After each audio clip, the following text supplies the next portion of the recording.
Officials from the Labour Department, Police and Infiltration Department of Riphoi District conducted inspections of outsider labourers at various factories within the MIDC Umiam industrial area.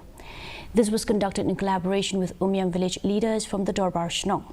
It was found that many outsiders were engaged in work without proper documentation, also that several out-of-state labourers lacked valid documents and had not undergone police verification.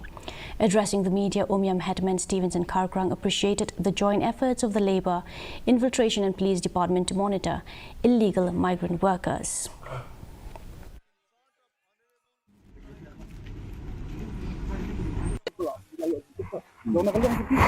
Ngelapan ong magkiriw boman ane kiriw kibriw kibulak don kies nakalan ka state tinteng kelak kalalong kum ka ketem menrik tengan hakani ka cekajungi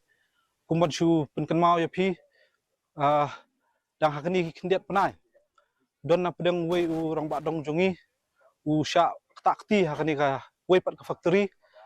te hadin begin layok jengtip hadin siteng kenta nakalang jungi senang lawan wan wat itu briw hadin lak poi factory uni ubriu la petno haba kli pat utrai factory sei ka kot ka sla jong ni ubriu haba ngiwat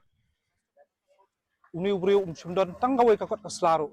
ka epic sumdan ka adhar sumdan ka labor registration sumdan kanu ka identification umdan.